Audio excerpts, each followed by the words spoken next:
everyone, welcome back to the channel Ashima Classes. Today we discuss about process of a communication. Communication करने का क्या process रहता है, क्या स्टेप्स रहते हैं जो हम कम्युनिकेशन करते टाइम लेते हैं।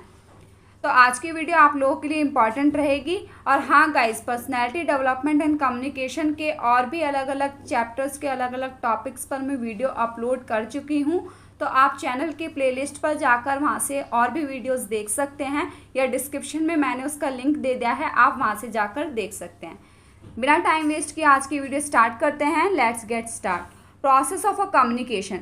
कम्युनिकेशन करने का क्या प्रोसेस रहता है। When a person decide to convey a fact, ideas और इमोशन टू अदर्स। जब एक पर्सन ये डिसाइड करता है कि वह अपने आइडियाज़ को, अपनी फीलिंग्स को, अपने इमोशंस को किसी दूसरे के साथ शेयर करेगा, he sets the communication process rolling. तो वो कम्युनिकेशन प्रोसेस स्टार्ट करता है।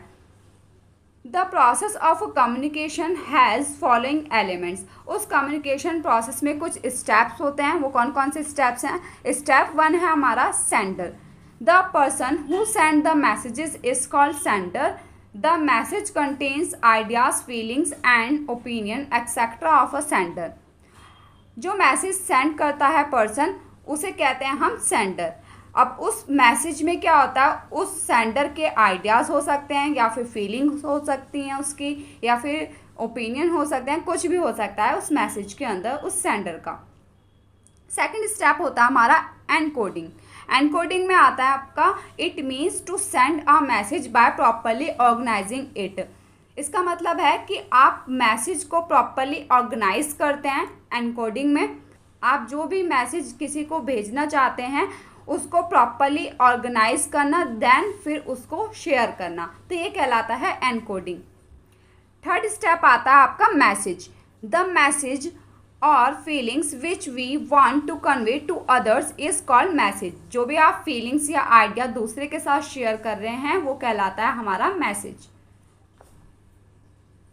फोर्थ स्टेप है हमारा कम्युनिकेशन चैनल। आप क्या करेगा, जो सेंडर है वो मीडियम चूज करेगा कि वो किसके थ्रू अपना मैसेज रिसीवर तक पहुंचाए। तो देखिए, the sender choose the medium through which he wants to convey his message to the recipient. Sender उस मीडियम को चूज करेगा जिससे वो अपना मैसेज कन्वे कर सके। It must be selected carefully. वो उसे केयरफुली सेलेक्ट करता है in order to make the message effectively and correctly interrupted by the recipient, ताकि वो मैसेज सही तरीके से और करेक्टली रिसिपेंट तक पहुंच सके। The choice of a medium depends on the interpersonal relationship between the sender and receiver. अब ये जो मीडियम चॉइस करना किसके ऊपर डिपेंड करता है, उनके इंटरपर्सनल रिलेशनशिप। इंटरपर्सनल मतलब उन दोनों का। अगर इंट्रा होता तो सिर्फ सेंडर के ऊपर डिपेंड करता, लेकिन इंटर लिखा है यहाँ पर तो दोनों के ऊपर डिपेंड करता है, सेंडर एंड रिसीवर, कि वो किस मीडियम को चूज करना चाहेंगे, या फिर वो अपनी सिचुएशन देखकर अपना मीडियम चूज करेंगे। And also on the urgently of the message being send, की और कितना मैसेज आपका अर्जेंट है, ये देखकर वो मीडियम को चॉइस करते हैं। अब वो क्या मीडियम हो सकता है, oral, visual, written, gesture etcetera. ये सभी मीडियम होते हैं हमारे कम्युनिकेशन करने के, कि अगर आपके सामने वो पर्सन सामने खड़ा है तो आप ओरली कम्युनिकेशन कर सकते हैं, वहाँ पर ओरली कम्युनिकेशन पॉसिबल नहीं है तो विजुअली कर सकते हैं, या फिर आप रिटन कम्युनिकेशन कर सकते हैं अपनी सिचुएशन के हिसाब से। Are some of the commonly used communication mediums. ये कम्युनिकेशन के मीडियम्स होते हैं, ओरल, विजुअल, रिटन, गेस्चर्स। तो ये सभी मीडियम का यूज़ कर कर हम अपने मैसेज को सेंड कर सकते हैं रिसीवर को। अब आ जाते हैं हम फिफ्थ स्टेप्स की तरफ। फिफ्थ स्टेप क्या होगा हमारा, देखिए फिफ्थ स्टेप है हमारा रिसीवर।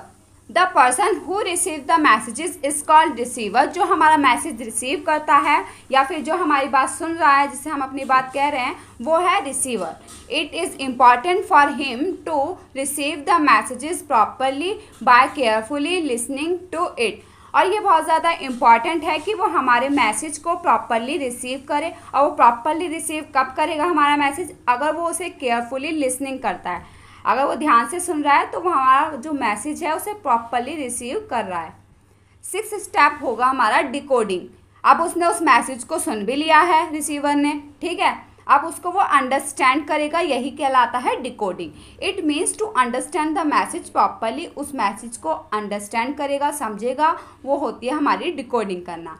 देन वो लेगा feedback. It is the reaction और रिस्पॉन्स ऑफ द रिसीवर। ये रिएक्शन देगा या फिर जो भी रिस्पॉन्स देगा उस मैसेज का रिसीवर, वो कहलाता है हमारा फीडबैक। ये कौन देता है? रिसीवर देता है सेंडर को, या फिर आप कह सकते हैं उस मैसेज का आंसर देना ही कहलाता है फीडबैक। ओके, तो अब देखिए, the process of a communication gets completed when receiver gives feedback to the sender.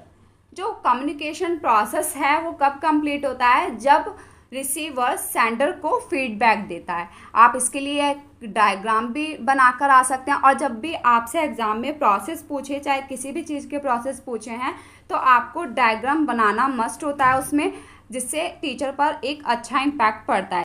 First step था हमारा सेंडर, सेकंड एनकोडिंग जिसमें उन्होंने ऑर्गेनाइज किया, देन मैसेज। अब उस मैसेज को सेंड करने के लिए चूज़ करेगा चैनल, कि वो किसके थ्रू अपनी जो फीलिंग्स है, आइडियाज़ को शेयर करेगा, ओरली करेगा, रिटर्न फॉर्म में करेगा, किस तरीके से सिचुएशन के हिसाब से वो चैनल चूज़ करेगा।